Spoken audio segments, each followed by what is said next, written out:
ಅಂತ ಭಾರತೀಯ ಕೃಷಿ ಸೇವೆಯಲ್ಲಿ ಕಳೆದ 30 ವರ್ಷ ಭಾರತೀಯ ತೋಟಗಾರಿಕಾ ಸಂಶೋಧನಾ ಸಂಸ್ಥೆಯಲ್ಲಿ ಕೆಲಸ ಮಾಡಿ ಏನು ನನ್ನ ದೇಶ ಮಟ್ಟದಲ್ಲಿ ಅನುಭವ ಕೃಷಿ ಕ್ಷೇತ್ರದಲ್ಲಿದೆ.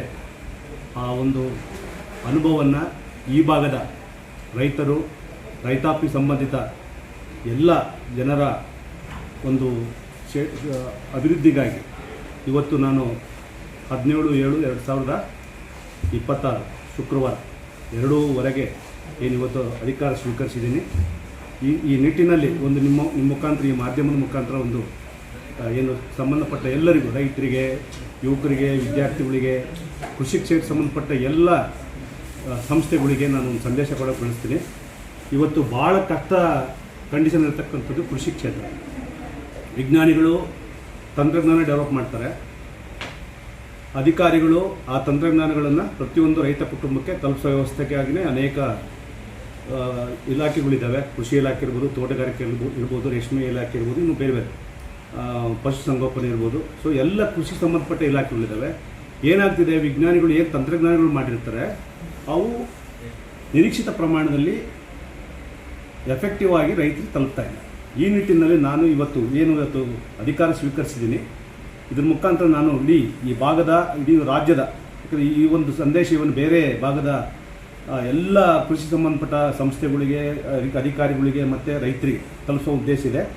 ನಾನು ಮುಂದಿನ 6 ತಿಂಗಳಲ್ಲಿ ಸಹ್ಯಾದ್ರಿ ಕೃಷಿ ಹೊನ್ನ ಅನ್ನೋದನ್ನ ಹೋಬಳಿ ಮಟ್ಟದಲ್ಲಿ ಪ್ರಾರಂಭಿಸಿ ದೇಶದ, ರಾಜ್ಯದ ಎಲ್ಲ ಕೃಷಿ ವಿಶ್ವವಿದ್ಯಾನಿಲಯಗಳಿರ್ಬೋದು, ಕೃಷಿ ಸಂಸ್ಥೆಗಳಿರ್ಬೋದು, ಅದರ ತಂತ್ರಜ್ಞಾನಗಳನ್ನು, ಕೃಷಿ ಪದವೀಧರರನ್ನು ಒಂದು ಹೋಬಳಿಗೆ ನೇಮಿಸಿಬಿಟ್ಟು ಆ ಒಂದು ಪ್ರಾಜೆಕ್ಟ್ ಮುಖಾಂತರ ಸೊ ರೈತರಿಗೆ ಮನೆ ಬಾಗಿಲಿಗೆ ಆಗದಿದ್ದರೂ ಸಹಿತ ಹತ್ತಿರಕ್ಕಾಗಿ ಈ ಎಲ್ಲ ತಂತ್ರಜ್ಞಾನಗಳನ್ನು ತಲುಪಿಸೋ ನಿಟ್ಟಿನಲ್ಲಿ ಒಂದು 20 ರಿಂದ 50 ಕೋಟಿ ರೂಪಾಯಿ ಪ್ರಾಜೆಕ್ಟನ್ನು ಮಾಡಿ RKVನಲ್ಲಿ ಮಾಡಿ ಅದನ್ನು ಅನುದಾನ ಪಡೆದುಬಿಟ್ಟು ನಾವು ರೈತರ ಹತ್ರ ಹೋಗಬೇಕು. ರೈತರು ಹುಡ್ಕೊಂಡು ಅಲ್ಲಿ ಇಲ್ಲಿ ಅಡ್ಡಾಡೋಂಥದ್ದಾಗಬಾರ್ದು. ಆಮೇಲೆ ರೈತರಿಗೆ ಸೂಕ್ತ ಮಾರ್ಗದರ್ಶನವನ್ನು ಕೃಷಿ ಪದವೀಧರರು, ತೋಟಗಾರಿಕೆ ಪದವೀಧರರ ಮುಖಾಂತರ ತಲುಪಬೇಕು. ಈ ತಂತ್ರಜ್ಞಾನಗಳನ್ನು ತಲುಪಿಸೋ ನಿಟ್ಟಿನಲ್ಲಿ ನಾನೇನು ಹೇಳಿದೆ, ಸಹ್ಯಾದ್ರಿ ಕೃಷಿ ಹೊನ್ನ ಒಂದು ಸೇಲ್ಸ್ ಪಾಯಿಂಟ್ಸ್, ಮಾರಾಟ ಘಟಕ, ಅವುಗಳನ್ನು ನಾನು ಹೋಬಳಿ ಮಟ್ಟದಲ್ಲಿ ಪ್ರಾರಂಭ ಮಾಡಬೇಕು ಅನ್ನೋ ಒಂದು ಹೊಸ ಚಿಂತನೆಯೊಂದಿಗೆ ಇವತ್ತು ನಾನು ಅಧಿಕಾರ ಸ್ವೀಕರಿಸಿದ್ದೀನಿ.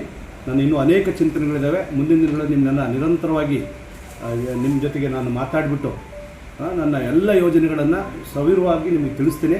ನಿಮ್ಮೆಲ್ಲರ ಸಹಕಾರ ಈ 4 ವರ್ಷದ ಅಧಿಕಾರಾವಧಿಯಲ್ಲಿ ಕೃಷಿ ಕ್ಷೇತ್ರದ ಅಭಿವೃದ್ಧಿಗೆ ನಾನು ಏನೇನು ಯೋಜನೆಗಳಿದ್ದಾವೆ ಇನ್ನೊಮ್ಮೆ ವಿಸ್ತಾರವಾಗಿ ಹೇಳ್ಕೊಳ್ತೀನಿ ಅಂತ ಹೇಳ್ತಾ ನೀವೆಲ್ಲರಿಗೂ ಧನ್ಯವಾದ ಹೇಳಿ ನಾನು ಮಾತನಾಡ್ತೀನಿ.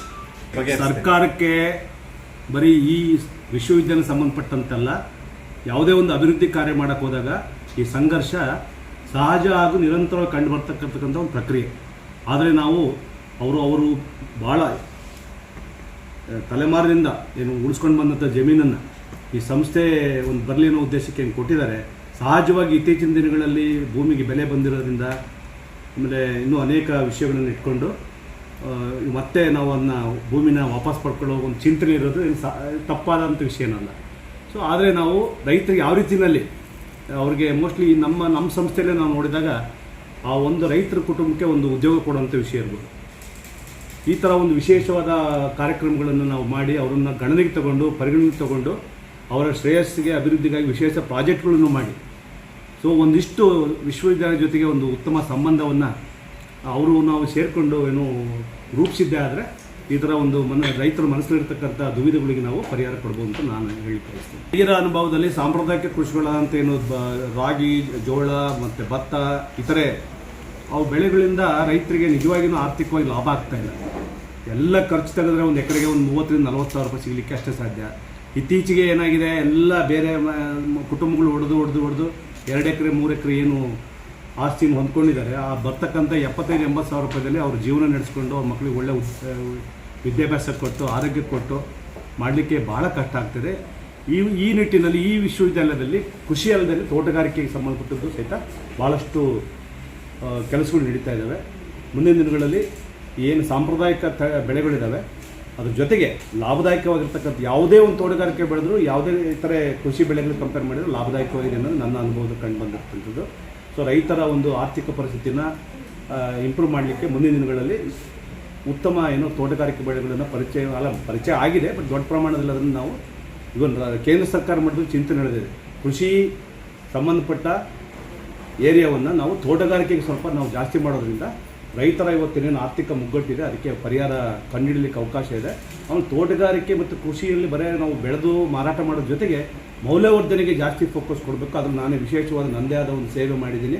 ಈ ಭಾಗದಲ್ಲಿ ಬರೀ ರೈತರು ರಾಗಿ ಬೆಳೆದು ರಾಗಿ ಮಾರೋದಲ್ಲ, ಜೋಳ ಬೆಳೆದು ಜೋಳ ಮಾರೋದಲ್ಲ, ಮೌಲ್ಯವರ್ಧನೆಗೆ ತೋಟಗಾರಿಕೆ ಮತ್ತು ಏನು ಸೀರಿಯಲ್ಸ್ ಇದ್ದಾವೆ, ಸಿರಿಧಾನ್ಯಗಳಿದ್ದಾವೆ, ಅವೆಲ್ಲನೂ ಬಳಸ್ಕೊಂಡು ಮೌಲ್ಯವರ್ಧಿತ ಪದಾರ್ಥಗಳನ್ನು ಮಾಡಿ ಈ FPOs ರೈತ ಉತ್ಪಾದಕ ಸಂಸ್ಥೆಗಳನ್ನು ಬಳಸ್ಕೊಂಡು ನಾವು ಅದನ್ನೆಲ್ಲ ರೈತರಿಗೆ ಎಂಪವರ್ ಮಾಡೋ ನಿಟ್ಟಿನಲ್ಲಿ ಮುಂದಿನ ದಿನಗಳಲ್ಲಿ ಕೆಲಸ ಮಾಡ್ತೀವಿ. ಈ ಸಂದರ್ಭದಲ್ಲಿ ರೀತಿಯಲ್ಲಿ ರೈತರಿಗೆ ನಾವು ಮಾಹಿತಿ ಕೊಡಲಿಕ್ಕೆ ಅವಕಾಶ ಇದೆ.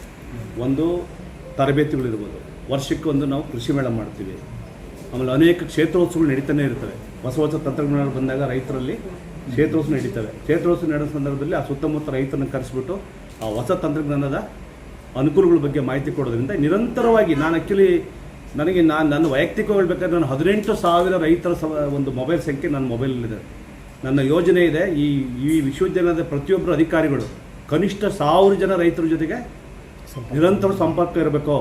ಈ ನಿಟ್ಟಿನಲ್ಲಿ ಒಂದು 5ರಿಂದ 6 ಲಕ್ಷ ಜನ ರೈತರ ಜೊತೆಗೆ ಸಂಪರ್ಕ ಇದ್ದು ಬರೀ ಈ ವಿಶ್ವವಿದ್ಯಾಲಯದ ತಂತ್ರಜ್ಞಾನಗಳಷ್ಟೇ ಅಲ್ಲ, ಸರ್ವಿಸ್ಗಳಷ್ಟೇ ಅಲ್ಲ, ಬೇರೆ ಬೇರೆ ಸಂಸ್ಥೆಗಳು, ಬೇರೆ ಬೇರೆ ವಿಶ್ವವಿದ್ಯಾಲಯಗಳ ಉಪಯುಕ್ತ ಮಾಹಿತಿಗಳನ್ನು ನಿರಂತರವಾಗಿ ರೈತರಿಗೆ ತಲುಪಿಸೋಂಥ ವ್ಯವಸ್ಥೆಯಲ್ಲಿ ನಾನು ತಕ್ಷಣವೇ ಕ್ರಮ ತಗೊಳ್ತೀನಿ ಈ ಸಂದರ್ಭದಲ್ಲಿ ಹೇಳಕ್ಕೆ ಬಯಸ್ತೀನಿ. ವಿದ್ಯಾದ ಕ್ಷೇತ್ರದಲ್ಲಿ ಕೃಷಿ ಕ್ಷೇತ್ರದ ಈಗ ತಾನೇ ಖಾಸಗಿ ಸಂಸ್ಥೆಗಳು ಬರ್ತಾ ಇದ್ದಾವೆ.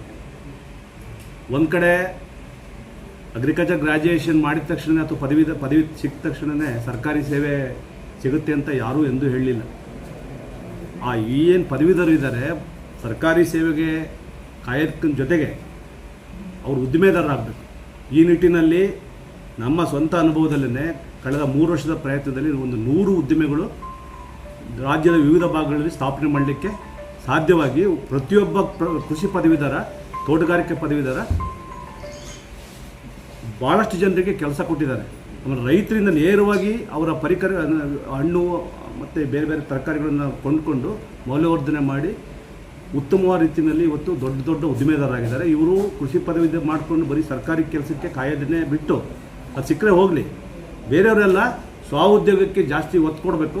ಅದರಿಂದ ತಾವು ಉದ್ದಿಮೆದಾರರ ಜೊತೆಗೆ ಅನೇಕ ಜನರಿಗೆ ಉದ್ಯೋಗ ಕೊಟ್ಟು ಈ ಕೃಷಿ ಕ್ಷೇತ್ರದಲ್ಲಿರ್ತಕ್ಕಂಥ ಸಮಸ್ಯೆ ಅವ್ರದೇ ಆದ ರೀತಿ ಕೊಡುಗೆ ಕೊಡಬೇಕು ಅಂತ ಈ ಸಂದರ್ಭದಲ್ಲಿ ನಾನು ಬಹಳ ನಿರೀಕ್ಷೆಯಲ್ಲಿದ್ದಾರೆ. ಈ ಸರ್ಕಾರದ ವ್ಯವಸ್ಥೆಯಲ್ಲಿ ಆಲ್ರೆಡಿ ಮೀಸಲಾತಿಗಳು ಅವೆಲ್ಲ ಇದ್ದಾವೆ.